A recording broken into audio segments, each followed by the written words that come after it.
Los materiales ya me informan que los han compartido en el chat, por favor, pueden revisar a los que no les ha llegado el correo y pueden descargarlos desde Uslatin.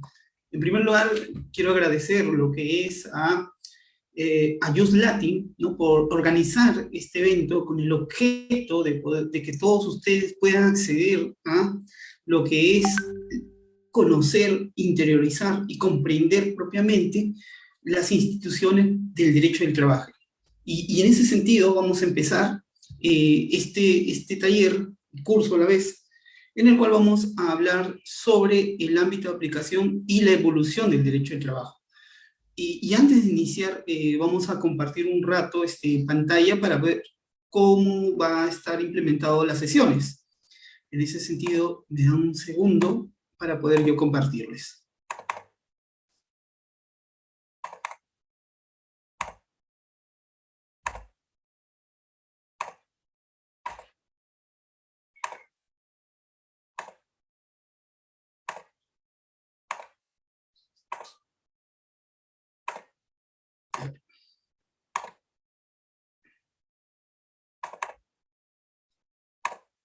Bueno, como pueden ver en la pantalla, el temario va a ser de 6 sesiones, que capaz por ahí una sesión se puede extender un poco más. Entonces, estamos planteando 7 sesiones, disculpen, de las cuales 2 sesiones vamos a hablar un poco sobre la historia y la evolución del derecho del trabajo, analizando lo que es el ámbito de aplicación en específico, cómo esto evoluciona después, ¿no?, y se conforma propiamente una categoría de derecho distinta al civil o al comercial, y tiene su propia lógica de regulación, y que tiene como objeto, por así decirlo, atemperar esta cuestión social entre el trabajo que ejerce los trabajadores y quien se beneficia de ese trabajo, que es el empleador o el conjunto de empleadores. Posteriormente vamos a analizar propiamente el contrato de trabajo y sus elementos, con el objeto de poder analizar si la legislación peruana nos permite señalar si contiene esos elementos que nos permitan a nosotros señalar que el contrato de trabajo está debidamente regulado en la legislación. Y posteriormente vamos a analizar también quiénes, aún cumpliendo los elementos y estando dentro del ámbito de aplicación del derecho laboral, se encuentran excluidos. En esos casos, vamos a terminar siempre cada sesión con unos pequeños casos prácticos que los vamos a resolver. Y igual, las lecturas ya se les ha enviado, y también se les recomienda leer lo que es el libro del doctor Elmer Arce, Derecho Individual del Trabajo, y el libro de Introducción al Derecho del Trabajo del doctor Javier Neves Mujica. Entonces, esos 2 libros, igual le vamos a enviar adicionalmente a estos 2 libros, adicionalmente se les va a enviar materiales a sus correos, con el objeto de que ustedes puedan ir revisando previamente cada una de las sesiones.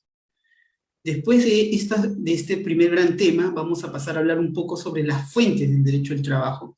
Y en las fuentes del derecho del trabajo vamos a ver cómo está regulado en la legislación peruana, y vamos a analizar lo que es el bloque de constitucionalidad, que es propiamente la Constitución que contiene derechos fundamentales laborales, y también aquellos convenios internacionales que contienen derechos humanos en ese sentido, y que también son propiamente laborales. Entonces, para poder analizar cada uno de ellos y señalar cómo se originan y qué contienen estos derechos. Posteriormente vamos a analizar la legislación y su reglamento. Claro, no vamos a analizarla de manera, digamos, total, pero vamos a ver cómo se incorpora una ley y un reglamento como fuente de derecho, pero también a su vez analizar cuál es la lógica de las legislaciones y cómo está regulado en el Perú. Posteriormente vamos a analizar también a la fuente de convenio colectivo, al reglamento interno de trabajo y la costumbre. Y claro, en cada una de las sesiones también van a haber casos prácticos. Y finalmente vamos a terminar con un último gran bloque que va a ser sobre principios del derecho del trabajo. Y claro, ¿no? Los principios, digamos, más conocidos, ¿no?, como el principio de igualdad y no discriminación, de continuidad y renunciabilidad de derechos, ¿no?, y también los principios operativos, ¿no?, individuo properario, norma más favorable y condición más beneficiosa, con el objeto también de que ustedes puedan entender cuál es el ámbito de aplicación de estos principios. También vamos a tocar lo que es el principio de primacía de la realidad. Y claro, también en cada una de estas sesiones van a haber casos prácticos. En total, estamos programando 7 sesiones, ¿no? De las cuales todas estas sesiones tienen de acceso gratuito y también van a poder interactuar los que están participando en Zoom y los que nos están viendo por redes sociales, ¿no? Con las preguntas, en todo caso, consultas sobre cada uno de estos puntos. Esto mejora y enriquece la forma, digamos, de enseñanza que vamos a poder impartir y a la vez también agradecer, ¿no? De esta función que tiene la revista Just Latin con el objeto de poder tocar temas que muchas veces se tocan de manera muy rápida en las universidades, para que ustedes tengan esta base y les permita más adelante analizar la legislación propiamente en el Perú bajo estos indicadores que son los principios, las fuentes y cómo evoluciona y cuál es el objetivo del derecho del trabajo. Ahora, vamos a pasar en todo caso a los PPTs. Igual creo que ya estamos 52, igual les están pasando, ¿no? El link, les están pasando los materiales. No se preocupen si no les han podido remitir ahorita días antes los materiales, el día de hoy los van a poder acceder. Entonces esta clase, esta primera gran clase va a ser introductoria. Y como es una clase introductoria, los que estamos participando, ¿me podrían decir qué noción tienen sobre el derecho del trabajo? No sé si está habilitado lo que es el audio.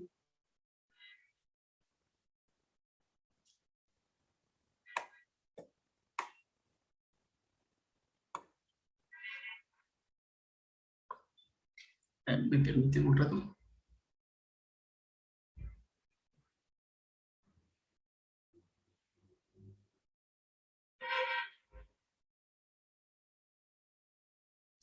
A ver, si me dicen que está habilitado, a ver, ¿alguien quisiera participar y decirnos una noción genérica o la noción que tiene sobre el derecho laboral?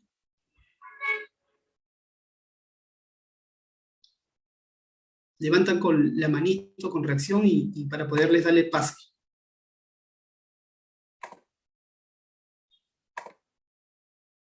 Descuiden. Vamos a iniciar entonces en este punto hablando un poco sobre qué noción debemos o qué nociones tenemos sobre derecho del trabajo, ¿no? Cuando hablamos de trabajo, muchas veces se nos dice, ¿no? Que trabajo es toda actividad. Bueno, buenos días. A ver, Jaime, ¿qué tal? ¿Cómo estás? ¿Qué noción tienes Muy sobre el buenos días, trabajo? muy buenos días con todos los presentes. En relación a la pregunta que usted está haciendo, el derecho de trabajo se basa ciertamente en las condiciones en las que una persona esto permanece dentro de un ambiente laboral, el tipo de trabajo y los beneficios que se le va a dar a lo largo de que ejecute ese determinado trabajo, ese determinado puesto. Muchas gracias, Jaime. ¿Alguien más que desee participar?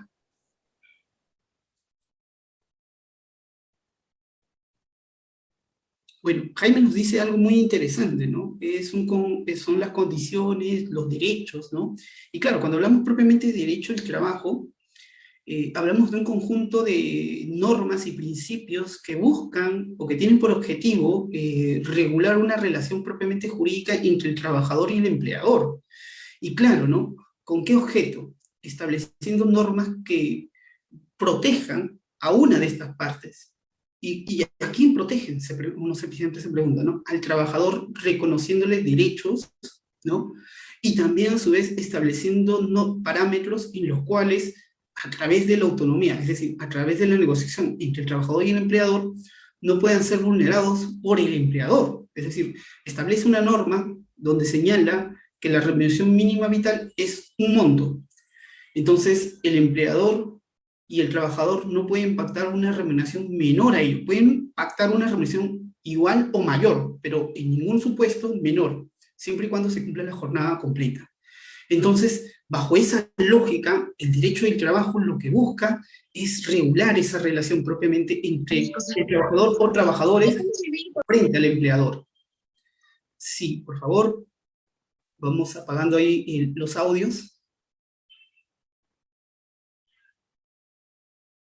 por favor, para tener orden cuando vamos a intervenir, ponen la parte de reacción y levantan una mano y yo les voy a dar el pase para que puedan, digamos, participar.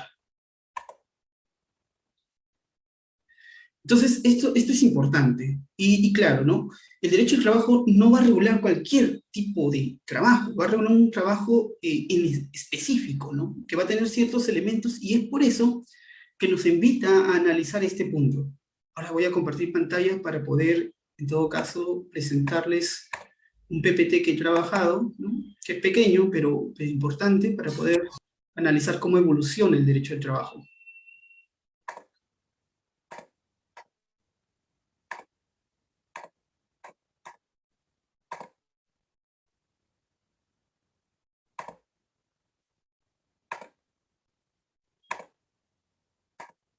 Muy bien.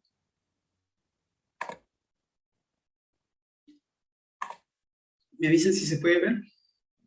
Perfecto. Entonces, vamos a analizar un poco en esta etapa lo que es introducción al derecho al trabajo, pero vamos a entrar un poco a analizar la evolución del derecho al trabajo. Y claro, cuando hablamos de evolución del derecho al trabajo, lo primero que tenemos que analizar es cómo el derecho al trabajo en un momento de la historia de la humanidad tiene gran preponderancia que viene a tener una regulación en específico. Y claro, el trabajo no es únicamente esta actividad que la encontramos ya en la actualidad, ¿no? Sino que va a tener una data anterior, pero su preponderancia, o mejor dicho, o como sistema económico y regulación propiamente la vamos a encontrar en el sistema económico capitalista. Pero ya en el esclavismo ya encontrábamos esta actividad. Y claro, cuando uno habla del trabajo salarial en la historia, el primer modo de producción y explotación en la humanidad es el esclavismo, donde había una persona denominada amo que tenía en propiedad, ¿no? Que tenía las propiedades, y dentro de esas propiedades estaba el esclavo. Al esclavo no se le consideraba un sujeto, sino se le consideraba un objeto, y por lo tanto podías con él transar, venderlo a otras personas con el objeto de recibir un dinero, como si estuviera vendiendo un mueble u otras propiedades. Entonces, y claro, y la forma, digamos, de adquirir ello era a través de las guerras, ¿no? Invadiendo, esclavizando, y cosa que así ya tenían estos bienes y podían, digamos, estos amos dedicarse a otras funciones. Pero, ¿qué es lo que sucede? ¿Y cuál es el auge del esclavismo? ¿No? Cuando repasamos esto en la historia, recordamos que el Imperio Romano es el auge de este sistema de explotación. Y claro, en este auge observamos que habían amos que tenían muchas propiedades, pero también habían aquellas personas, ¿no?, que no tenían propiedades. Entonces, como no tenían propiedades, o eran esclavos que habían, digamos, tenido sus cartas de libertades, no podían, digamos, tener o tener un beneficio para poder sobrevivir en esa sociedad. Entonces, ellos daban su fuerza de trabajo a favor de un pago. Entonces, no se podía en ese entonces regular esta relación a través de la compra y venta, sino tenía que crearse unas figuras, digamos, en el cual la persona libre daba su prestación de servicio o realizaba una obra, pero a cambio de un pago. Entonces, acá ya vemos esta figura de una prestación por parte de un sujeto, ¿no?, a favor de un tercero con el objeto de percibir un ingreso, ¿no?, económico. Y claro, ¿no?, aquí ya estamos viendo de manera incipiente, ojo, esta relación de asalariado. Claro, no era preponderante porque el sistema de explotación de este modelo económico era la propiedad que incluía al esclavo. Y claro, el derecho romano crea dos figuras que son muy interesantes y que en el feudalismo se van a utilizar y después van a ser recogidas, ¿no?, en los códigos civiles europeos, como el francés, y también esto va a llegar a lo que es Latinoamérica. Y estos tipos de contratos eran el locatio conducto operandum y el locatio conducta operis, ¿no? Cuando hablas del locatio conducto operandum, hablamos de la prestación de servicio, que alguien pone su fuerza de trabajo a disposición de un tercero, distinto al locatio conducto operis, donde una persona de manera autónoma va a realizar una obra. Y claro, estas figuras fueron las que, digamos, permitieron a estas personas que no eran esclavos dar su fuerza de trabajo, ¿no? A cambio de un dinero o de un pago económico. Entonces, claro, el esclavismo como sistema o modelo de económico de explotación decae, ¿no? Llega a una crisis y se crea o da paso a otro sistema económico que es preponderante, ¿no? Que es el feudalismo. Y es en el feudalismo, claro, que sigue operando todavía esta figura del locatio conducto operando y locatio conducto peris, pero el sistema preponderante de explotación era el señor feudal y el feudo. Claro, el señor feudal, que supuestamente era alguien que era ungido, ¿no? Por una divinidad, y que a su vez digamos, título, ¿no? De sangre se pasaba de hijos, ¿no? Padres a hijos. Y el feudo era la tierra, ¿no? Que incluía al siervo de la gleba, y claro, el señor feudal percibía un pago por el trabajo de esas tierras, ¿no? Y ellos estaban a disposición del señor feudal, en caso, digamos, y el señor feudal les daba protección. Entonces, esto también es importante. Claro, acá ya no estamos viendo que el sistema preponderante sea la adquisición de las propiedades, sino estamos viendo un sistema, digamos, de sangre en el cual, a través, digamos, de una divinidad, alguien se unge y tiene, ¿no? Estos bienes, ¿no? A favor y se beneficia de este tipo de relación. Y es en el feudalismo, ¿no? Y específicamente ya cuando va en su etapa de crisis, donde vamos a ver que en las ciudades denominadas en ese entonces burgos, comenzamos a ver que en estos burgos comienza a haber talleres, ¿no? O gremios, en el cual vamos a encontrar una estructura muy interesante, que son las primeras figuras corporativas, ¿no? Y cuando hablo, ojo, de figuras corporativas, estamos hablando de empresas propiamente. Y donde estaban constituidos como una pirámide, ¿no? En la cima de la pirámide estaban los maestros, ¿no? Eran como, por ejemplo, en la actualidad, el pequeño empresario, algo así. Y este maestro tenía a su cargo trabajadores, ¿no? Los oficiales. Y más abajo estaban aquellos que, digamos, los aprendices, ¿no? Que no percibían ningún ingreso, pero aspiraban a qué? Más adelante, a ser oficiales. El maestro, ¿no? Que era el responsable de esa empresa, buscaba, digamos, colocar esos productos primero en esa ciudad, en ese Burgos, y una vez que, digamos, ya había colocado esos productos en ese Burgos, quería colocarlos en otros Burgos, en otras ciudades, pero lamentablemente no los podía porque solamente podía, o digamos, producir y vender esos bienes ahí. Entonces buscaron una forma, ¿no? De poder extender ciertos, ¿no? Comercios a través de las ferias. Y más adelante ellos se van a organizar, es decir, los maestros se van a organizar y van a conformar sus gremios con el objeto de dos cosas. Primero, de obtener cartas de libertades con los señores feudales para que les permitan, ¿no? Poder, digamos, interactuar en estos otros mercados, que serían otros burgos, y colocar sus productos. Y segundo, ellos también, a través de esta figura, buscaban también que los oficiales no pasen a ser maestros, es decir, que el mercado de productos, de bienes que ellos ofrecen, tenga un candado, ¿no?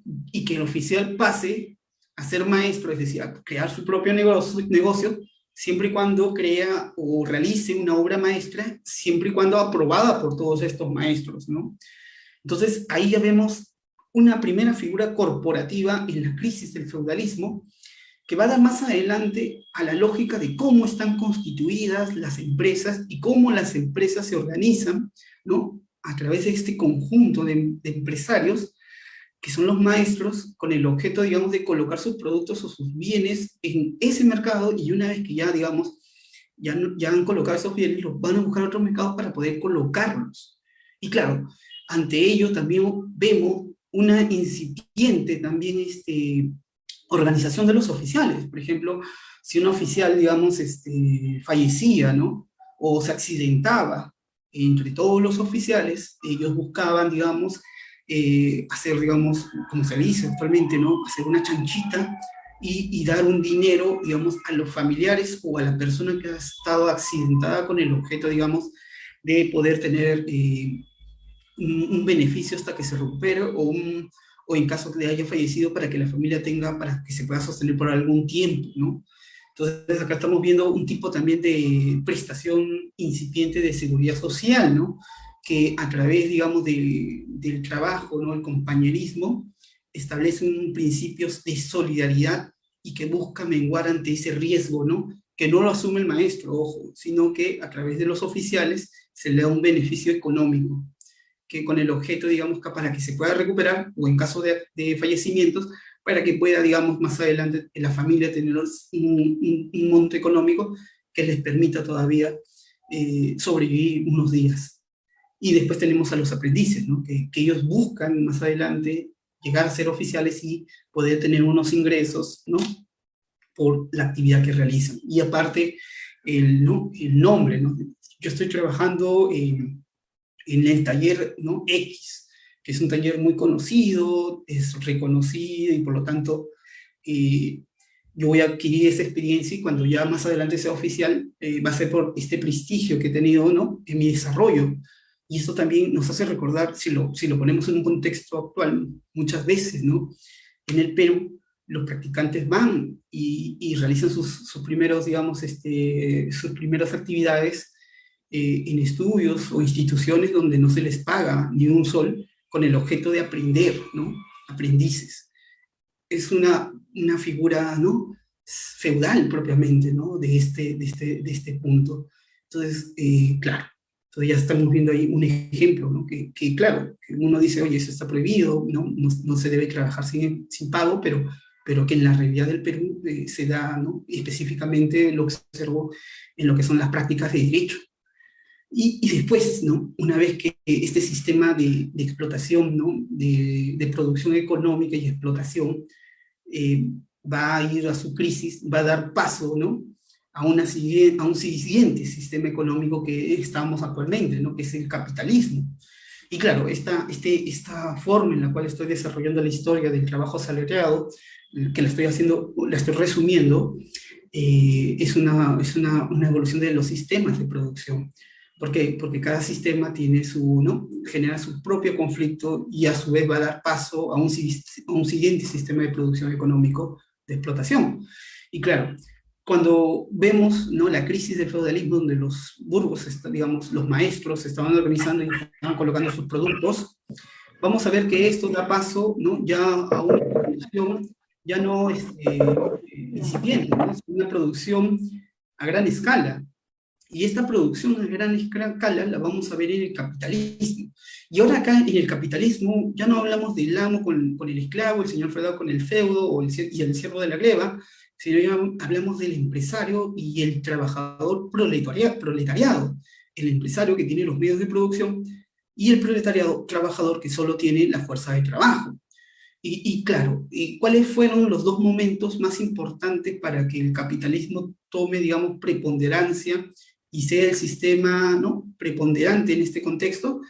Yo creo que ha habido dos revoluciones en ese punto, una revolución política y una revolución económica, ¿no? Por la política, ¿no? Vemos que influye mucho lo que es la etapa de la ilustración y posteriormente se dan las revoluciones propiamente francesas, y esto ha permitido, ¿no? Que muchos de los países que estaban, digamos, con un sistema monárquico absolutista pasen a ser repúblicas. Y en estas repúblicas, desde una teoría o desde una ideología liberal, se señalaba que las personas eran iguales, libres y deben ser fraternas. Y claro, y estos eran los tres elementos que contenía la Revolución Francesa.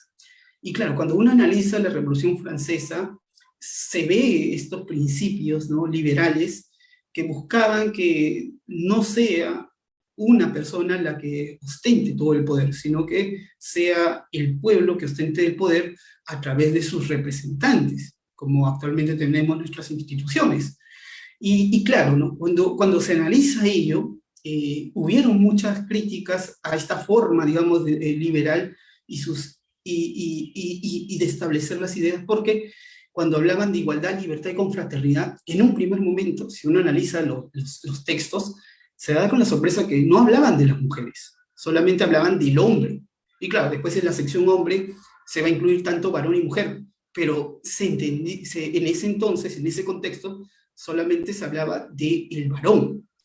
Y claro, ¿no? Muchas de las mujeres que estuvieron en la revolución y participaron de manera activa comenzaron a hacer sus protestas, porque no las consideraban ciudadanas y tampoco para que participen en política.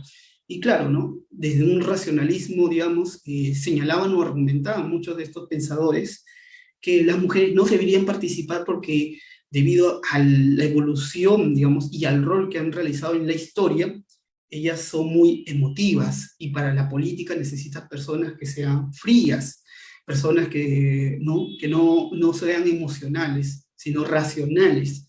Entonces, bajo esa lógica, se le excluye incluso de persona y voto a las mujeres. Claro, más adelante esto va a cambiar, ¿no? Y hombre, el concepto hombre va a incluir al varón y mujer, pero en ese entonces solamente se hablaba de varones. Y claro, otro de los factores, ¿no? Y estos factores generaron que se regule, ¿no? El derecho o la relación propiamente asalarial a través de la lógica del derecho civil. Oye, todos somos iguales. Entonces, los contratos no tienen que ser indeterminados. ¿Por qué? Porque podemos llevar a una figura de esclavismo. Entonces, los contratos, las partes establecen el plazo y las partes también establecen en qué momento lo pueden resolver unilateralmente, tanto el empleador como el trabajador de ese entonces. Claro, ¿no? Esa lógica de iguales y libres no era tan cierta, ¿no? Que lo vamos a ver más adelante. Y otro de los factores que en el capitalismo repercute es la revolución industrial, digamos, de un desarrollo, digamos, de producción en talleres. Ahora vamos a pasar a fábricas, donde la producción ya no va a ser en unidades, sino va a ser a una gran escala y se van a especializar en esos productos. Entonces comienza a través de las ciudades a concentrar muchas fábricas y las personas, ¿no? Que estaban, digamos, fuera de las ciudades comienzan a migrar y comienzan a laborar en estas fábricas.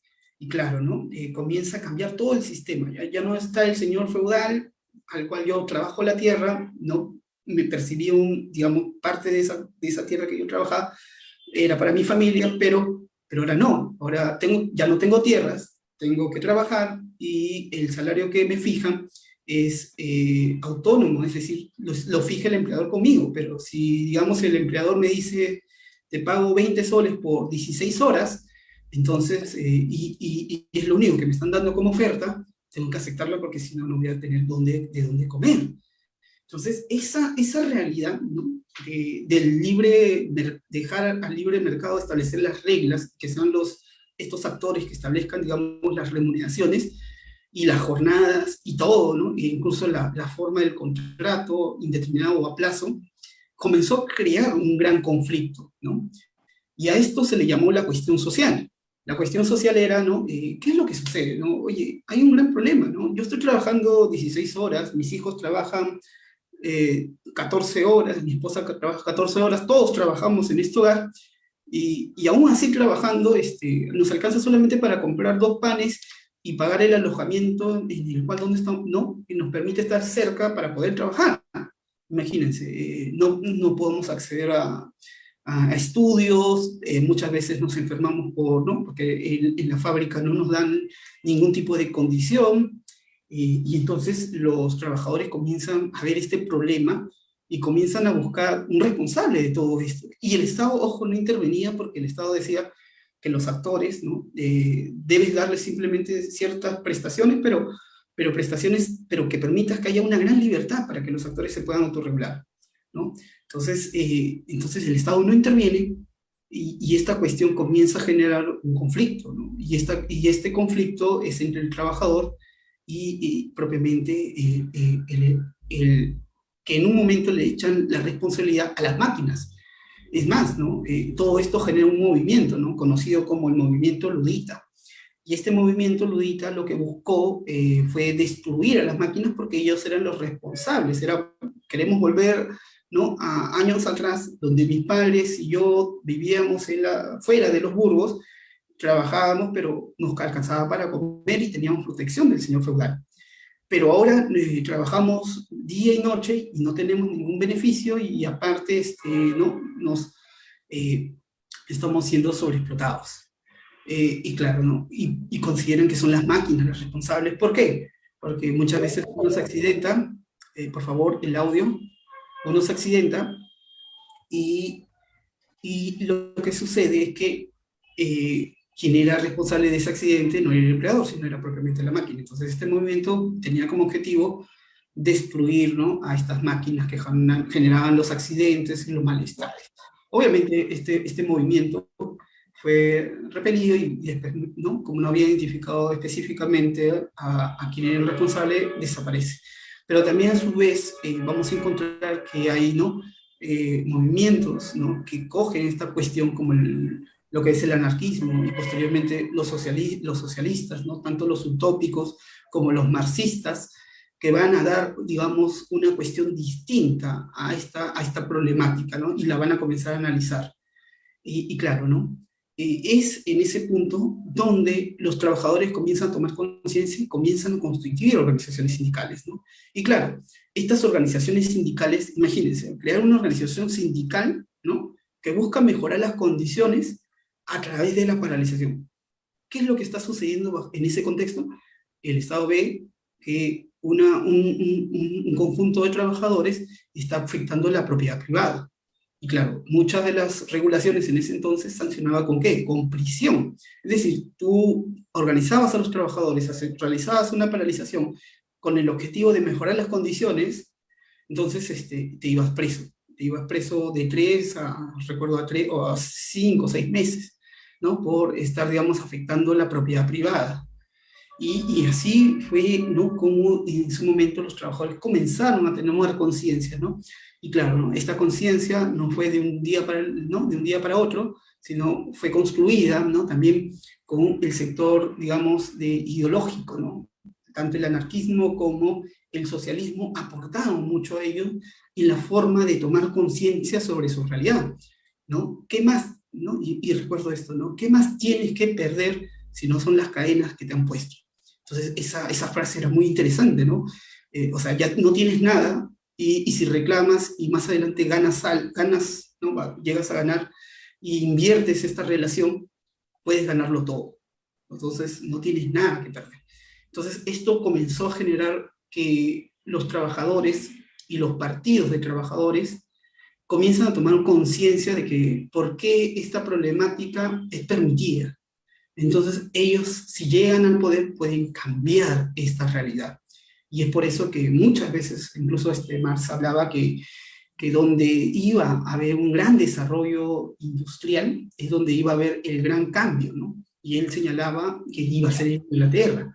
Pero claro, ¿no? El gran cambio después, o la toma del poder por los trabajadores, no fue en Inglaterra, no fue en una sociedad capitalista desarrollada, fue todo lo contrario, fue en un país que pasaba de perder una Primera Guerra Mundial, ¿no? Donde había un sistema feudal, de una monarquía absolutista, ¿no? A través de los zares, donde los trabajadores, ¿no? A través de su partido, toman el poder y cambian esta estructura. Claro, después más adelante no era propiamente un socialismo, sino era un capitalismo de Estado, pero eso ya lo voy dejando. Entonces, imagínense, ¿no? Estamos en este contexto, organizaciones sindicales protestando, siendo repelidas, ¿no? Por las autoridades. Por favor, si ahí apagamos los micrófonos, muchas gracias. Ya. Imagínense ese contexto, ¿sí? Y claro, ¿no? Viene una Primera Guerra Mundial. O sea, todos tienen que dejar esta cuestión y tienen que participar en la guerra por un tema, ¿no? De nacionalismo y defender, digamos, la patria. Entonces, en este punto es algo muy interesante, ¿no? Que termina la Primera Guerra Mundial, ¿no? Gran perdedor, Alemania, bueno, se divide, y vemos un primer estado que se llama socialista, donde los trabajadores toman el poder. Imagínense el miedo o esta situación en toda Europa. Entonces, ¿qué comienzan a tomar conciencia tanto los empleadores, ¿no? Que tienen su cuota de poder también a través de la representación en los partidos, y propiamente el Estado? Entonces comienzan a hacer cambios, ¿no? Comienzan a reconocer derechos. Entonces, de una etapa donde, digamos, en una etapa donde los trabajadores eran perseguidos, vamos a pasar a una etapa donde había, digamos, permisión, es decir, ya no te vas a ir preso por crear una organización sindical y hacer una huelga, pero te toleramos ese tipo de actividad, pero va a haber repercusiones en materia laboral, por ejemplo, incumplimiento de obligaciones. No estás realizando la prestación, por lo tanto yo, empleador, puedo resolver el contrato. Entonces, las organizaciones sindicales aún así realizaban las huelgas y no paraban hasta que lleguen a un acuerdo con el empleador, y paraban todos. Y no solamente esa organización sindical, sino también habían estas huelgas solidarias, ¿no? Otras organizaciones, digamos, de ese sector también paralizaban con el objeto de, digamos, ejercer fuerza para que el empleador acepte eso. Y claro, ¿no? Es ahí también donde se va creando las primeras organizaciones internacionales, en específico la Organización Internacional de Trabajo, ¿no? Que tiene por objetivo más adelante reconocer a través, digamos, de sus convenios internacionales aprobados por los estados, derechos, ¿no? Y cuando hablo de derechos, derechos mínimos. Y es más, el primer derecho que reconoce la OIT es la jornada máxima. ¿Y por qué reconoce la jornada máxima como primer derecho? Porque todos los países acordaron, ¿no? Oye, todos debemos respetar, ¿qué? Respetar la jornada máxima de 8 horas diarias, ¿no? Para que el trabajador perciba un ingreso y pueda descansar y pueda, digamos, realizarse dentro de una sociedad, ¿no? Pueda, digamos, tener un tiempo adecuado de descanso y también un tiempo adecuado para que pueda, digamos, ejercer, digamos, ciertas labores, ¿no? Que puede ser el aprendizaje, puede ser el cuidado de los menores u otros, ¿no? Entonces se da ese primer convenio, pero eso no fue el primer, digamos, derecho reconocido, ¿no? Sino hubieron otros países que antes de estos derechos internacionales, estos convenios internacionales que reconocen estos derechos, reconocieron primero, por ejemplo, recuerdo en Alemania, el seguro complementario de trabajo de riesgo, ¿no? O el seguro antiaccidentes, ¿no? Que era específicamente para los trabajadores, ¿no? Que realizaban actividades manuales, ¿no? Ojo, que todavía acá no hablamos de empleados, ¿no? Del sector, sino de trabajadores, ¿no? Y entonces ellos primero tuvieron este beneficio, y después el segundo beneficio, si no mal recuerdo, fue de jubilación también, ¿no? Que propiamente da lo que es la seguridad social. Entonces, vemos cómo ya los estados comienzan a reconocer ciertos derechos tanto en la ley como en la Constitución. Y claro, ¿no? Las primeras constituciones que reconocen los derechos laborales es la Constitución de Weimar y la Constitución de Querétaro, donde positivizan esos derechos de jornada, de remuneración, de accidentes, ¿no? Contra accidentes. Los van a positivizar, ¿dónde? En la Carta Máxima, ¿no? ¿Para qué? Para que después no se derogue esos derechos a través de una ley, sino que reconozcan. Y comienzan también más adelante ya no a ser permisivos con la huelga, sino a reconocerla y protegerla. Es decir, oye, muy bien, vamos a reconocer el derecho de huelga, vamos a reconocer el derecho a la negociación, a la libertad sindical, pero, ojo, dentro del sistema. Es decir, ya no busques tomar el poder, sino a través del sistema vas a racionalizar ese conflicto y esto se va a solucionar. Vamos a crear una autoridad que permita que esos conflictos se resuelvan más rápido. Autoridad de trabajo. Vamos a crear que estas normas que estamos creando, ¿no? Tengan una adecuada protección. Juzgados laborales. Y también vamos a crear un órgano, indistintamente a la autoridad o al Poder Judicial, que fiscalice el cumplimiento, ¿no? Autoridad inspectiva. Entonces, ¿con el objeto de qué? De que estos derechos mínimos reconocidos tengan eficacia en la realidad, ¿no? Y no se vacíen. Entonces, claro, ¿no? Esto permitió, digamos, que este conflicto o esta cuestión social entre el trabajador y el que posee los medios de producción, el empleador, pueda, digamos, racionalizarse. Pero más adelante vamos a ver que esta forma de regulación del derecho laboral va a pasar por una crisis. Y claro, ¿no? Y se va a flexibilizar, no solamente en el Perú, sino en todo el mundo. Y claro, esto lo vemos a partir de la crisis del petróleo de los 70, de 1970, en el cual le echaban la responsabilidad, ¿no? de esta crisis, aparte del petróleo, que las economías no se podían autorregular de manera rápida debido a la, ¿no? A la, digamos, a la regulación del derecho del trabajo que era muy, ¿no? engorrosa o no permitía flexibilizar a este mercado. Entonces, bajo ese pretexto, lo que se hizo fue flexibilizar todo. Claro, esto comenzó a partir de los 70 en todo el mundo. En el Perú no llegó a los 70, llegó 20 años después, ¿no? En los 90, imagínense, donde ya esa crisis ya estaba ya siendo superada, pero llega a los 90 y bajo el pretexto de, ¿no? de establecer mayores puestos, por así disminuir la informalidad, ¿no?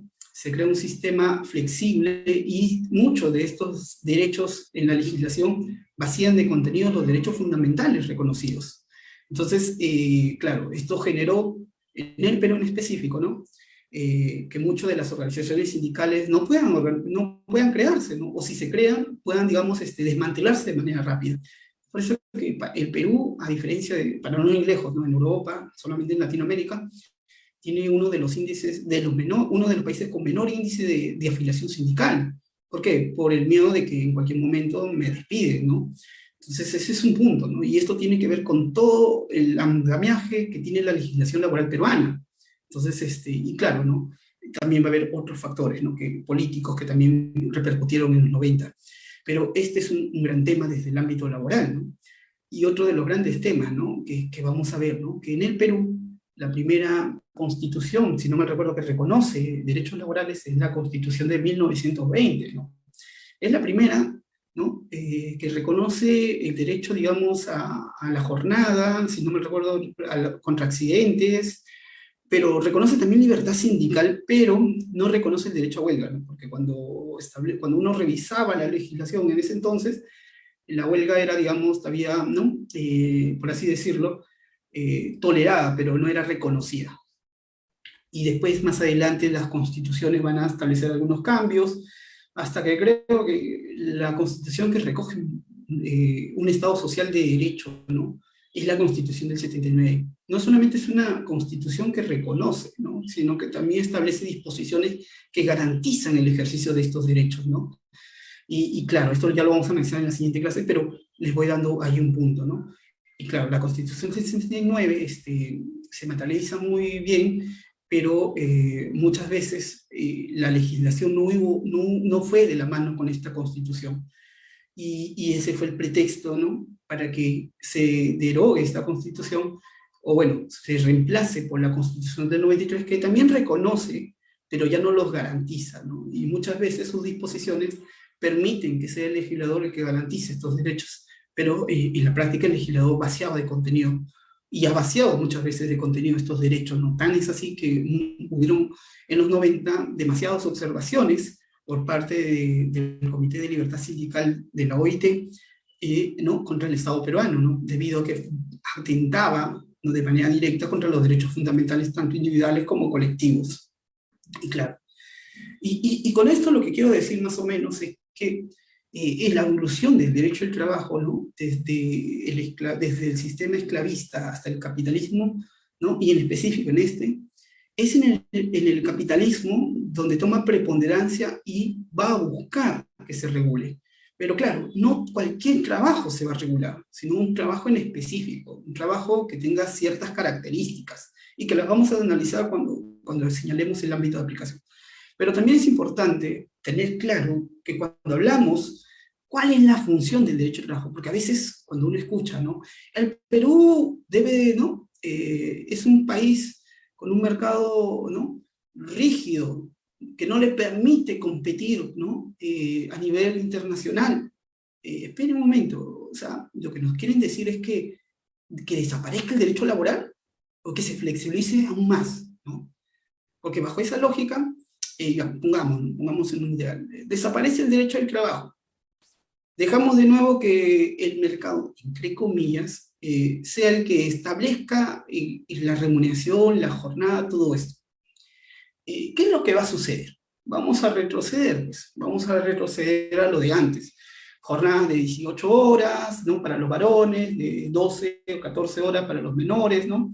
Y cuando digo menores, ojo, no estoy hablando de niños de 12, 14 años. Recuerden que en la revolución industrial, los niños a partir de 5 o 6 años trabajaban, ¿no? Y trabajaban jornadas de 10, 12 horas, ¿no? Y en las minas incluso, ¿no? Porque como eran pequeños podían ayudar, ¿no? Para sacar a aquellos lugares donde no se podía extraer los minerales, sin ningún tipo digamos, de condición de trabajo, ¿no? O EPPs, ¿no? Que en ese entonces ni siquiera se les daba. Entonces imagínense esa realidad, ¿no? Vamos a claro, alguien va a decir, no, José está siendo muy, ¿no? Negativo en ese punto, ¿no? Pero ya, veamos, cuando no tuvimos regulación, lo que hizo el mercado fue lo que todos sabemos, ¿no? O con lo que también hace el Congreso, ¿no? Todos los días, o sea, no hace nada. Entonces, ¿qué permitió? Permitió que una de las partes, es decir, de esta relación, pueda establecer o fijar cada uno de los puntos. Y al fijarlos, generó un gran conflicto. Tan es así que ese conflicto iba a terminar, ¿no? Con que se cambie de sistema, es decir, del sistema capitalista pudimos pasar no necesariamente al socialista, al comunista. Bueno, el socialista es una transición, el comunista sería, ¿no? De acuerdo a los lineamientos de Marx, otro tipo de sistema, ¿no? Pero iba a generar una gran crisis, y iba a generar su desaparición, y iba a generar que otro sistema económico, ¿no? A un paso a otro sistema económico. Entonces, el derecho al trabajo tiene una función, ¿no? Entonces, cuando nos vienen con una, digamos, una propuesta, ¿no? Que entre comillas no es novedosa, ¿no? Es arcaica incluso, hay que decir, ¿no? Que la función del derecho al trabajo tiene un objetivo, ¿no? Racionaliza el conflicto de interés. Es decir, trabajador y empleador, que eso tiene un conflicto, ¿no? Válido, pero de intereses contrapuestos. El derecho al trabajo lo va a reencauzar y va a buscar que ese conflicto llegue, digamos, a un punto.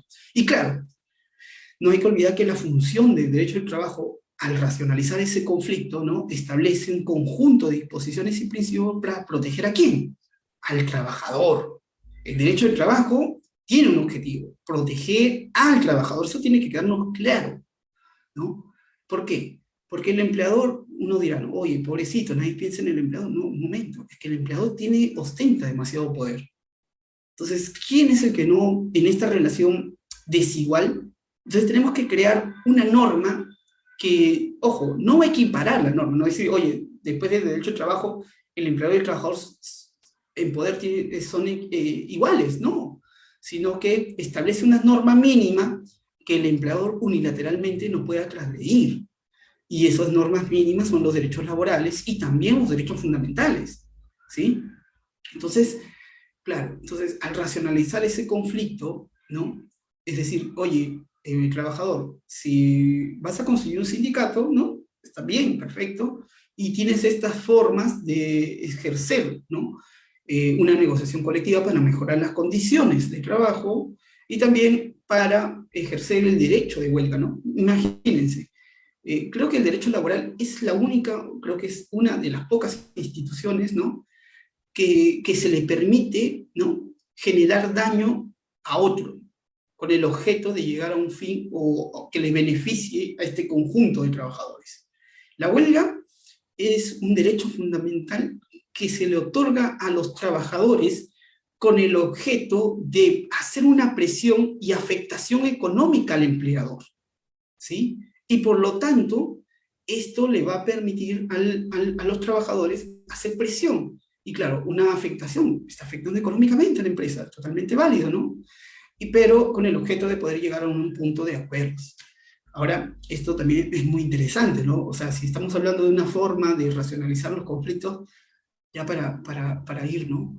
En este punto, ¿no? Claro, pero también todo derecho tiene sus límites, ¿no? Oye, cuando hablamos de un derecho de huelga, ¿no? Servicios esenciales, ya muy bien, cuando es un tema de servicio esencial, no todos van a poder paralizar, ¿no? Sino que se tiene que resguardar los servicios mínimos con el objeto de que, digamos, se brinde todavía. Claro, no se va a dar al 100% la producción de la empresa o institución que brinde este servicio, pero se va a garantizar un servicio mínimo, ¿no? Imagínense, por ejemplo, que los médicos hagan huelga, ¿no? Perfecto, todo está bien, pero ¿qué pasa si fueran todos los que ejercen el derecho de huelga, ¿no? ¿Qué pasa con aquellos casos, digamos, que están en emergencia o que se presenten en último segundo? Entonces, el derecho de la huelga no se tiene que conciliar con otros derechos fundamentales, como la integridad y la salud, y por lo tanto se permite ejercer el derecho, pero tienes que garantizar que estos servicios mínimos, ¿no? Se brinden.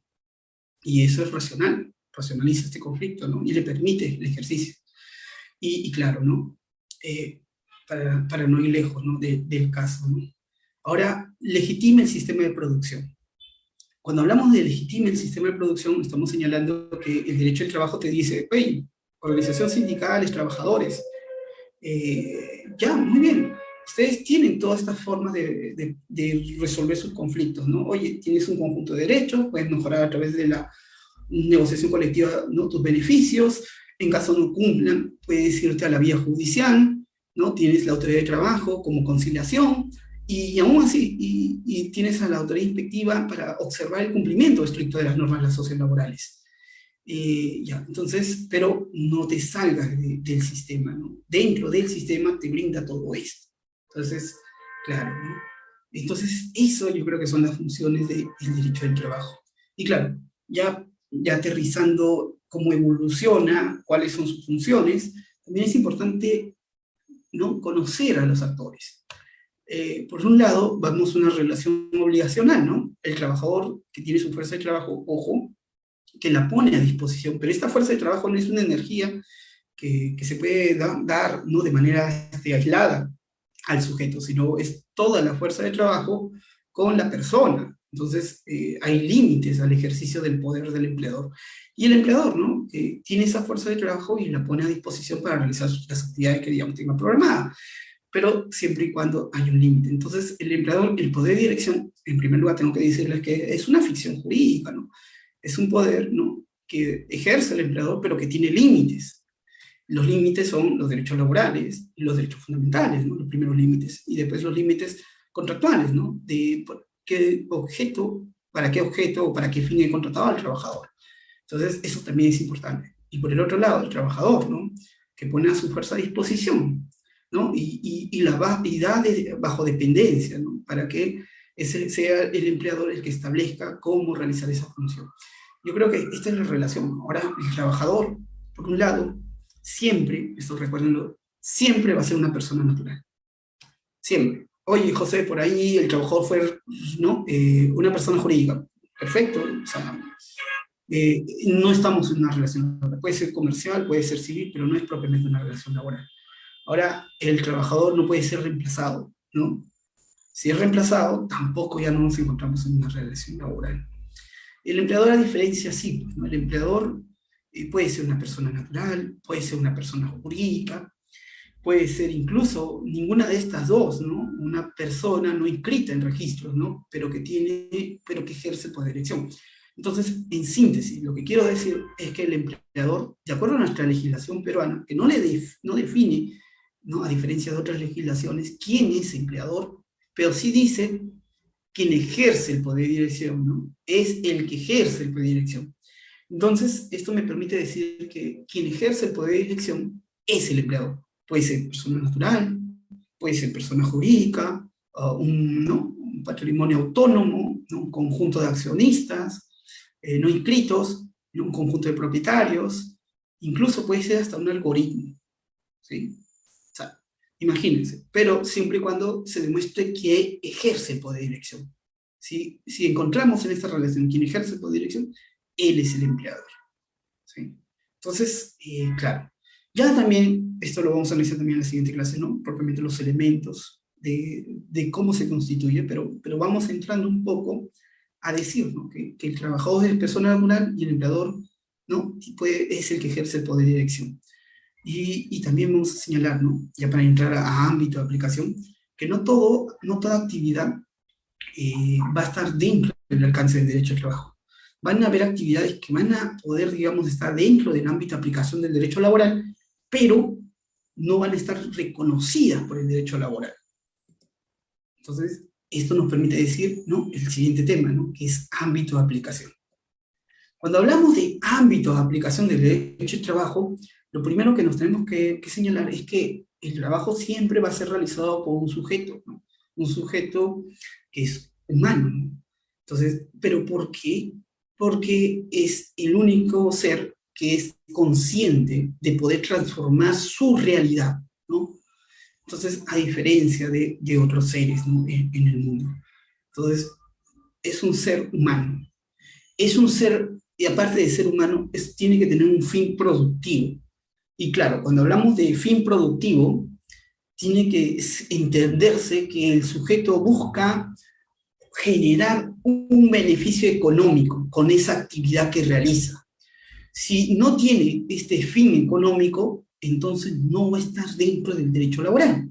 Es decir, si tiene un fin no productivo. Entonces, ¿quiénes serían aquellas personas que realizan una actividad no productiva? Por ejemplo, los que se realizan voluntariado, ¿no? Estas personas no tienen un fin económico, sino tienen un fin distinto al económico. Es decir, yo realizo un voluntariado, ¿no? Sea, digamos, de asesoría, sea, digamos, de capacitación sobre el curso de introducción al derecho laboral, o sea, porque voy a realizar, digamos, digamos una visita al centro de adultos mayores X. Mi fin ya no es económico, sino mi fin puede ser, digamos, altruista, mi fin puede ser académico, mi fin puede ser X, pero no necesariamente económico. Y por lo tanto, esas actividades no estarían dentro del ámbito de aplicación del derecho del trabajo. Y ahora también, ya estamos hablando, un fin humano, o sea, un ámbito humano, productivo y por cuenta ajena. Entonces, cuando hablamos por cuenta ajena, es que esa actividad productiva se realiza por encargo, ¿no? Y a favor de un tercero, ¿sí? Es decir, quien se va a beneficiar con el trabajo, ¿no? Que yo realizo, no voy a ser directamente yo, me voy a beneficiar pero indirectamente, pero esa fuerza de trabajo que yo realizo va a beneficiar de manera directa a un tercero, ¿sí? Por cuenta propia es distinto, ¿no? Es cuando yo realizo esa actividad productiva con el objeto de yo beneficiarme, ¿no? Es decir, yo el día de hoy voy a comenzar, digamos, a hacer eh, polos, ¿no? Y estos polos no los estoy realizando todavía porque alguien me haya encargado para realizar y se vaya a beneficiar de esos productos, sino lo estoy realizando porque más adelante voy a, ¿no? Poner mi blog en redes y voy a comenzar a vender estos polos. Es una actividad humana, productiva, sí, porque estoy buscando más adelante tener un beneficio, pero no lo estoy realizando por cuenta de otros, sino porque yo quiero beneficiarme después vendiéndolos a través de una transacción civil, ¿no? De compra y venta. Entonces, eso también, ¿no? No estaría dentro del ámbito de aplicación del derecho del trabajo. Entonces, también tiene que ser libre. Y claro, ¿no? Cuando hablamos de libre, tiene que haber una declaración de voluntad de manera expresa o tácita que señale que las partes van a realizar esa actividad. Y claro, cuando decimos libre, ¿no? También vemos lo opuesto, ¿no? Que es forzoso. Por ejemplo, cuando vemos supuestos en los cuales las personas realizan una actividad humana productiva por cuenta ajena, ojo, pero sin libertad, estamos viendo un tipo de explotación, ¿no? Que puede ser trata, que puede ser trabajo forzoso, ¿no? Que en un momento pudo haber sido, ¿no? Libre, pero que en el transcurso donde no se le permita a la persona, ¿no? Tener libertad, ya puede convertirse esa actividad que en un momento pudo haber sido de trabajo, puede pasar a un tipo forzoso, incluso puede ser, bueno, que está regulado por el derecho penal, ¿no? Que está sancionado, porque es un tipo de esclavitud moderna. Entonces, esos tipos de actividades, claro, hay excepciones, ¿no? A este tipo de actividades donde no son libres, donde no son voluntarias, como por ejemplo las eh, actividades cívicas, ¿no? Por ejemplo, cuando cada 5 años, ¿no? Sale un sorteo y le dicen, usted va a ser mesa de, digamos, se va a encargar, digamos, de ser el presidente de la mesa de sufragio. Y uno dice, ¿no? Orgullosamente, ¿no? Yo iré ese día a cumplir con mis deberes cívicos, ¿no? Es un trabajo, ¿no? Vas a recibir claro, te van incluso a pagar por ese, pero no es voluntario, ¿no? Te están imponiendo. Si no vas, te van a sancionar, ¿no? Y claro, también podría entrar dentro de estas excepciones lo que es el trabajo penitenciario, ¿no? Que no es obviamente libre, pero que busca, digamos, disminuir la sanción, ¿no? Entonces, claro, estas excepciones, ¿no? Que son delimitadas, ¿no? Que si bien no son trabajos libres, la OIT, la Organización Internacional del Trabajo, las ha establecido como, ¿no? Excepción, ¿no? En el cual se tendrían que considerar como no forzosos, ¿no? Y claro, y el último elemento, ¿no? Que es la subordinación, ¿no? En contraposición con la autonomía. Entonces, si es un trabajo subordinado, se entiende que el trabajador pone su fuerza de trabajo a disposición del empleador y es el empleador el que dirige esa fuerza de trabajo, ¿no? Le va a decir, oye, de tal hora a tal hora vas a trabajar, estas van a ser tus funciones, ¿no? De acuerdo al contrato que hemos realizado, este es tu horario de almuerzo, estos trabajos que vas a realizar los tienes que presentar de determinada manera, A, B, C. Entonces, ¿qué está haciendo el empleador? ¿No? Está dirigiendo tu fuerza de trabajo y cómo va a ser los productos que vas a entregar. Entonces, ahí está clarísimo que hay subordinación, ¿sí? Y claro, cuando hablamos del poder de dirección, hablamos no solamente ¿no? de programar, ¿no? De las funciones, sino también de reglamentar ello, ¿no? Cuando vemos un reglamento interno del trabajo, estamos viendo el poder de dirección del empleador, ¿no? Y dónde ejerce qué, que cómo va a estar, digamos, regulado cada uno de la relación de trabajo, desde el ingreso hasta la salida, ¿sí? O en todo caso, como, digamos, ante un procedimiento disciplinario, cuáles son tus derechos, cuál está prohibido, cuáles son los beneficios, cuáles son los procedimientos de hostigamiento. Está ejerciendo su poder de dirección. Y también cuando vemos, ¿no? Cuando sanciona, ejerce también su poder de dirección. Cuando inicia un procedimiento disciplinario, ¿no? Está ejerciendo su poder de dirección con el objeto de corregir una conducta, ¿no? Ante un posible incumplimiento. Pero este incumplimiento, digamos, estos procedimientos tienen que, ¿no? Respetar derechos fundamentales, como el debido procedimiento y el derecho de defensa, ¿no? Para que el trabajador pueda, digamos, ejercer estos derechos dentro de este procedimiento disciplinario. Y claro, en contraposición con el concepto de autonomía. En autonomía no es que, no, acá no vemos que el trabajador o la persona ponga a disposición su fuerza de trabajo y es dirigida, ¿no?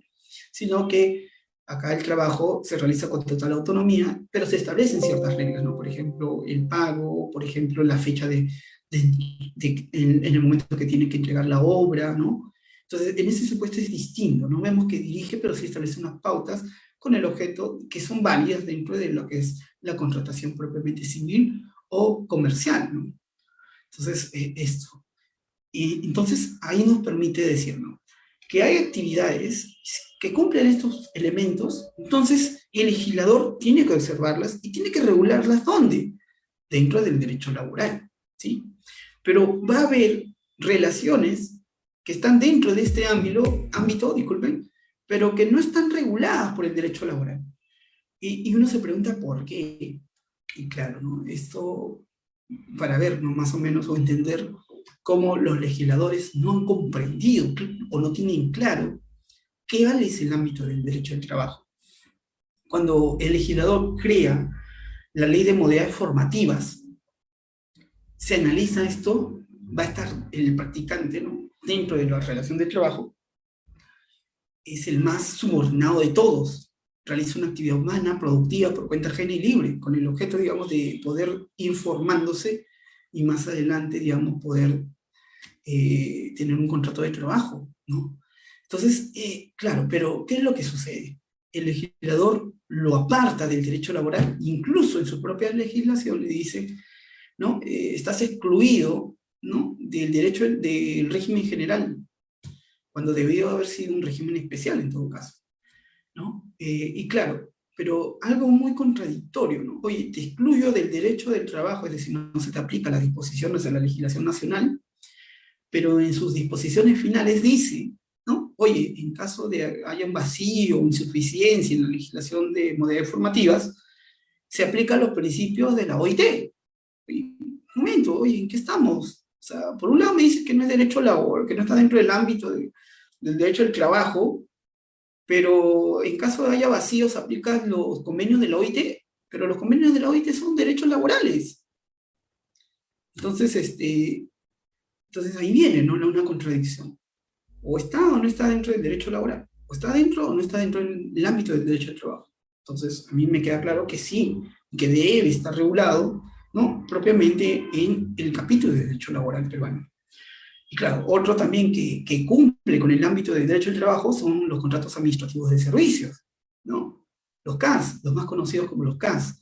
Y claro, y a nosotros, cuando se incorpora esta norma, ¿no? En el 2008, nos dijeron, ¿no? Oye, mira, el, el, el Estado, ¿no? Como empleador contrata a trabajadores y los tiene como servicios no personales, es decir, trabajadores encubiertos en una relación, ¿no? Civil, pero que en la práctica son trabajadores, ¿no? Que tendrían que estar contratados bajo el régimen de la actividad laboral, o sea, 276, 728, que en ese entonces había.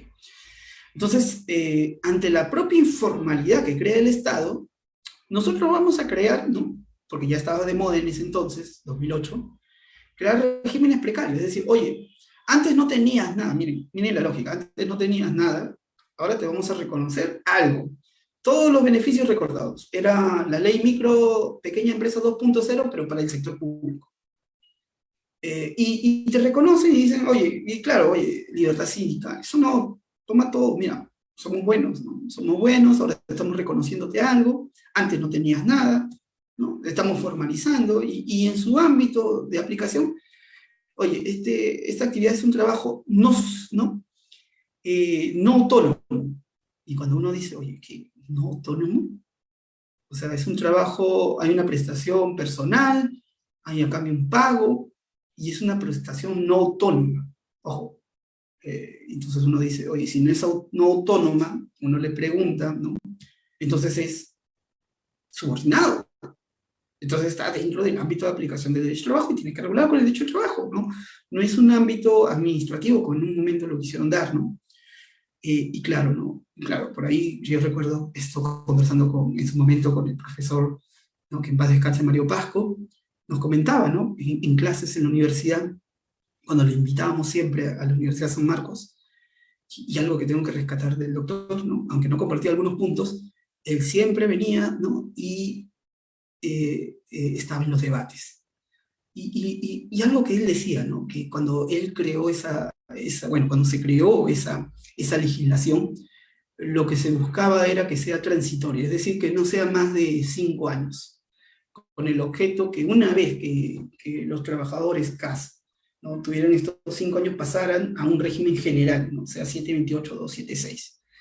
Y claro, ¿no? Ahora el CAS ya tiene ya más de 10, ya nos vamos para los 14, no estamos buscando no sé bodas de qué, pero aún así creo que se va a mantener, ¿no?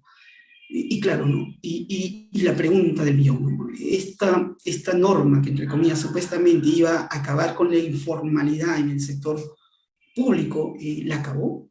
Claro, ahora ya no contratas SNP, pero contratas orden de servicio o locación, ¿no? Propiamente. Entonces, en verdad, no acabó con la informalidad. Claro, entonces el Estado tiene una deuda pendiente ahí con los trabajadores del sector público, ¿no? En la forma de contratación.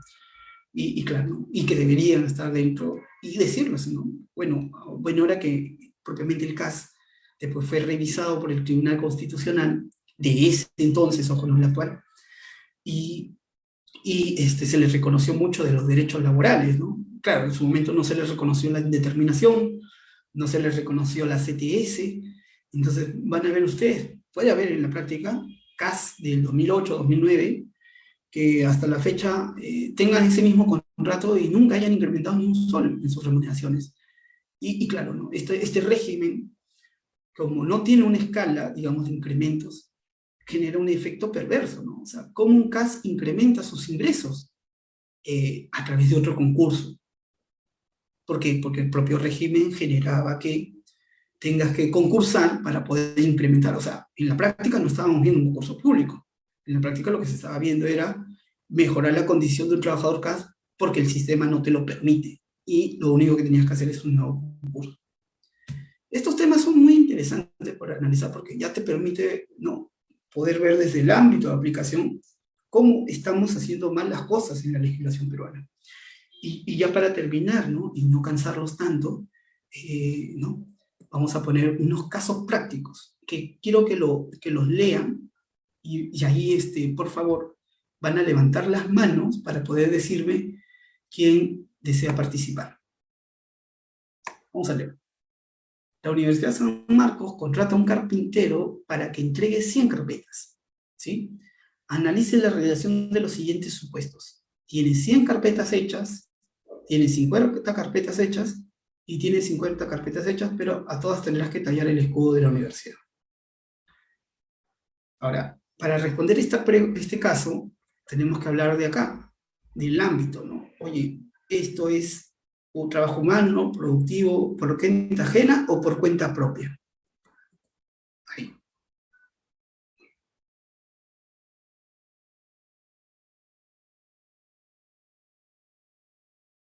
¿Algún voluntario?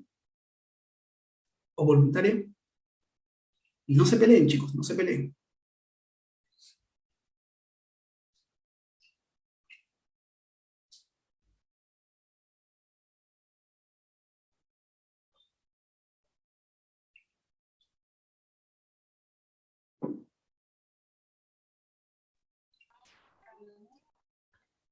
¿Sí?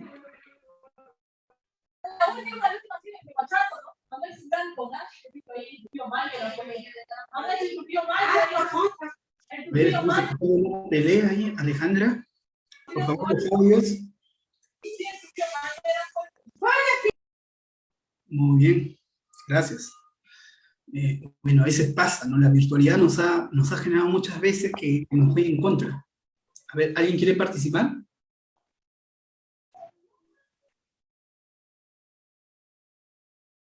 Vamos a resolver el primer caso. La Universidad San Marcos contrata a un carpintero para que entregue 100 carpetas, ¿sí? Ahora, tiene 100 carpetas hechas. Entonces, la pregunta es, como tiene las 100 carpetas, vamos a decir que ha sido un trabajo humano, productivo, ojo, pero ya las tengo hechas, no lo estoy haciendo por encargo de un tercero. Entonces sería, ¿por qué? Por cuenta propia, ¿sí? O sea, ya tengo hechas, o sea, 100 carpetas, y justo esas carpetas que ya las tengo hechas, las estoy poniendo en el mercado, y alguien me dice, no, la universidad me dice, quiero comprarte las 100 carpetas. Perfecto. Entonces es una actividad que no está dentro del ámbito de aplicación del derecho laboral, porque es un trabajo humano, productivo, por cuenta propia. Ahora, solo tengo 50 carpetas. Ahora, ¿alguien quiere participar?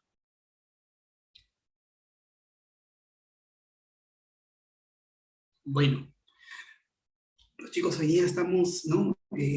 Muy participativos. No, no se preocupen, en primera clase. En la segunda sí, ahí voy a sacar la lista para preguntar.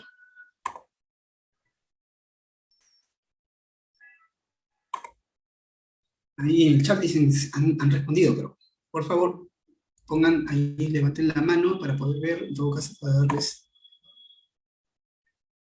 la participación. Ya. ¿Tienes, a ver, Lister? Hola. Sí, te escuchamos. Buen día. No, solamente para contestar la pregunta, yo había dicho en cuenta propia y solamente lo había mandado por chat. Ah, ya. Y en el segundo caso, Disculpe, no estaba, a ver, dígame cuál es el segundo caso, disculpe que no... tienes no lo- 50 carpetas hechas, ya no 100. ¿Ya? ¿Sería la misma respuesta? Si tú ya tienes el material listo para poder venderlo, esa es una cosa, un tipo de contrato o un tipo de venta. Si tú vas a hacer algo más y te van a hacer un contrato por medio, eso ya no sería cuenta propia. Estarías entrando a un acuerdo, ¿no? Entre dos partes y de acuerdo a ese contrato, bueno, pues si se te dice que lo hagas igual, se te hace similar o que yo te voy a pagar después de que lo haces, o mira, tú vas a tener un horario, vas a hacerlo de tal forma, eso sería otra cosa, y sería una cosa remunerativa con un empleador que te dice a qué hora vas a entrar, a qué hora vas a salir y para cuándo lo quiero, ¿no? Están diciéndote y te están poniendo los límites al trabajo. Entonces ya estás haciendo un trabajo subordinado. Ya, pero acá no estamos analizando no estamos entrando tanto al subordinado, pero está bien. Vamos a explicar acá. Las 50 carpetas, en el caso anterior habíamos hablado de las 100. Perfecto. En las 50 carpetas hechas, yo ya tengo 50 carpetas hechas. Entonces, esas son, por ejemplo, si volvemos de nuevo al punto, es un trabajo humano productivo por cuenta propia, las 50, porque ya las tengo hechas. Pero las otras 50 me las están encargando para poder realizarlo por encargo de un tercero, ¿no? Entonces, las otras 50 que voy a realizar, que no las tengo hechas, esas sí serían por cuenta ajena, ¿sí? Y ahora, en el tercer caso, tiene 50 carpetas hechas, pero todas tendrán que tallar el escudo de la universidad. Acá, ¿será lo mismo que en el segundo caso? La respuesta es no, será distinta. ¿Por qué? Porque si bien yo tengo las 50 carpetas hechas y voy a hacer otras 50, a las 100 voy a tener que tallar, ¿qué? El escudo de la universidad. Entonces, todas son por cuenta ajena, ¿sí? Ahora vamos a pasar al caso 2. María. María tiene el 70% de las acciones de Vida Style, empresa cuyo giro es la venta de suplementos nutricionales. María acude todos los días a la empresa de 8 a 5 para recoger productos y venderlos, ¿sí? Asimismo, esta actividad es coordinada con el gerente de ventas, que da una lista de entidades a las que debería ofrecer sus productos. A cambio de esta actividad, la empresa le otorga a María una comisión que depende de las ventas que logra alcanzar en el día. ¿Qué tipo de relación encuentra entre VidaStyle y María? ¿Qué sucedería si María no ganara ninguna comisión? ¿Y qué pasaría si los productos los compraba María directamente? ¿Alguien que desee participar para responder las preguntas?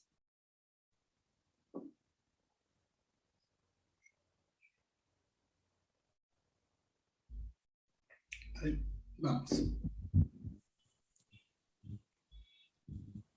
Hola. Sí, te escuchamos.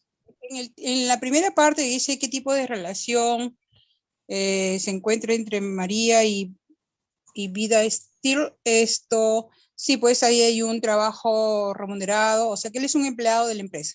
Definitivamente, tiene un horario, tiene que llevar productos, tiene que coordinar con el gerente, entonces es un empleado de la empresa con un trabajo remunerado, con un horario, ¿no? Y todavía con una lista que se le, de las entidades de las que ella tiene que visitar. Definitivamente que hay un acuerdo, hay un trabajo remunerado, bajo subordinación y con horario. Cambia tu respuesta si analizamos que María tiene el 70% de las acciones. Ah, sí, definitivamente, porque ya no sería pues una empleada, sino una socia. ¿Ya? O sería la sociedad mayoritaria, ¿no? En todo caso, 70% ya es un porcentaje mayor. Sí, pues sería un porcentaje mayor. Entonces, ¿sería propiamente laboral o no? No, no, definitivamente no, porque para que sea laboral tiene que tener 3 requisitos indispensables. Remunerado, no me acuerdo las otras 2, pero no es. Aquí es una especie de sociedad, o en todo caso, ella es accionista mayoritaria porque tiene el 70% de acciones. Claro, ahora vamos a aterrizarlo, ¿no? Claro, lo que les ha dicho su compañera es cierto, pero ahí viene, ¿no? El que tiene la mayoría de acciones no puede ser trabajador de esa persona jurídica, esa es la pregunta, ¿no? Yo considero que sí. ¿Por qué? Porque si bien yo puedo ser, digamos, ser el propietario o tener la mayoría de acciones de una persona jurídica, pero a su vez también puedo ser, ¿qué? Trabajador, pero siempre y cuando se observen los elementos de la contratación. Y claro, cuando vemos en este punto, María acude todos los días a la empresa de 8 a 5 para recoger productos y venderlos, ¿no? O sea, horario. Ahí se ve el horario. Asimismo, esta actividad es coordinada con el gerente de ventas. Es decir, el gerente de ventas coordina con María, quien el gerente de ventas le dice dónde tienes que ir, o de dirección. Y a cambio de esta actividad, la empresa le otorga a María una comisión que depende de las ventas que logre alcanzar. Es decir, pago de un porcentaje de las ventas que realice. Claro, no hay, en la legislación peruana sí se puede, ¿no? Puede ser, por más que tengas el 70% de las acciones, porque puede con la persona jurídica ser trabajador. Entonces, en ese punto tendremos que decir que sí, pues, ¿no? Sí hay una relación propiamente de trabajo. Ahora, ¿qué sucede si María no gana ninguna comisión? Es decir, yo no vendo, no percibo, entonces, como no vendiste, no lograste alcanzar ningún tipo de ingreso. Alguien podría indicar y decir, como no hay el concepto de pago, entonces no estamos en una relación laboral. ¿Ustedes qué opinan?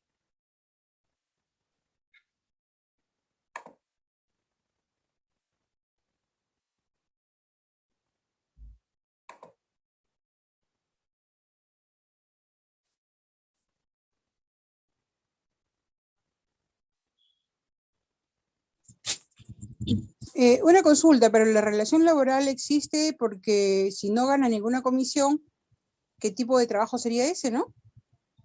Claro, ¿qué pasa? Claro, seguimos estando en una relación laboral, lo único que va a suceder es que María ha puesto su fuerza de trabajo y dentro de una jornada de 8 horas el empleador le va a tener que pagar, ¿qué?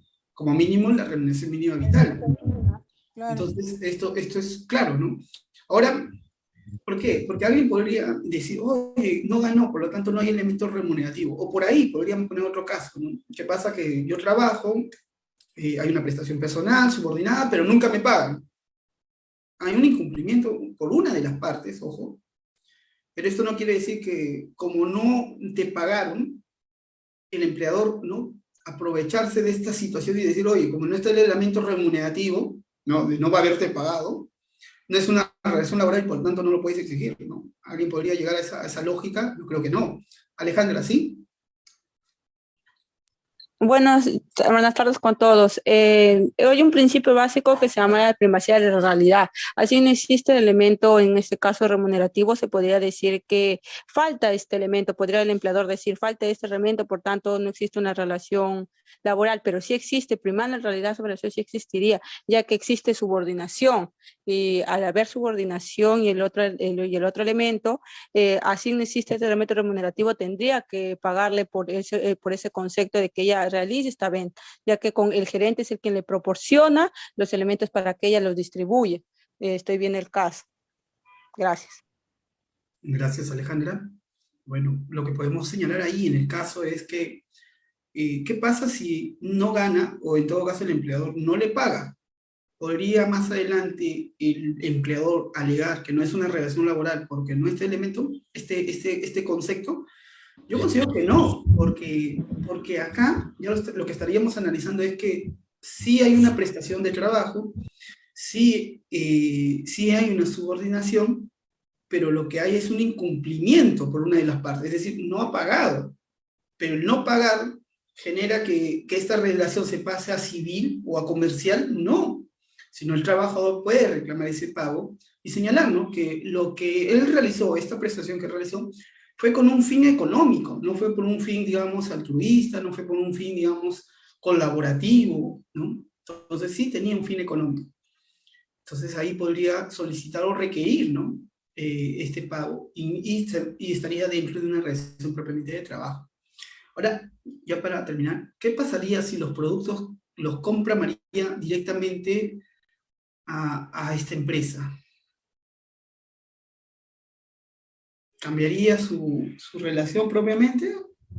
Así es, porque ella se está prohibiendo para tener prácticamente un trabajo independiente, que no lo vincula de ninguna manera a la empresa como trabajador de la empresa. Más bien es un extra, ¿no? Es un extraño que viene, compra el producto y de manera individual lo vende, significando eso de que ella más bien se convierte en dueña de su propio negocio, ¿no?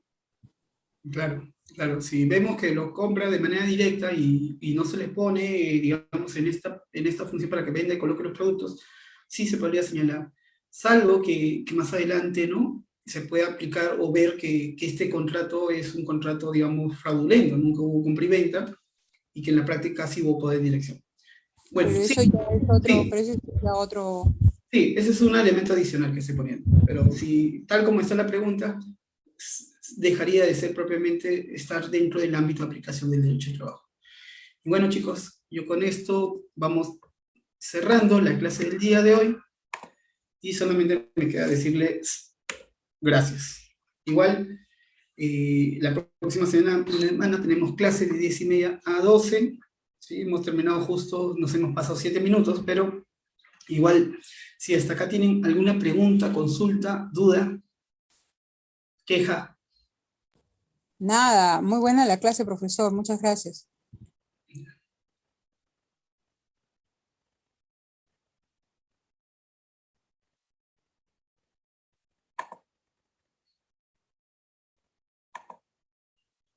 Bueno, quedamos hasta aquí. Ya en la próxima semana vamos a tocar lo que es contrato, ¿no? Y vamos a estar analizando lo que son los elementos propiamente del contrato de trabajo de acuerdo a la legislación peruana y ver, ¿no? Qué es lo que falta. Y por ahí vamos a también analizar un poco del proyecto que, ¿no? que se ha aprobado, el proyecto de ley de Código de Trabajo, para ver si cumple con la lógica de un contrato de trabajo que debería estar regulado. Entonces nos quedamos ahí y solamente me queda agradecer a todos por su participación el día de hoy. Muchas gracias.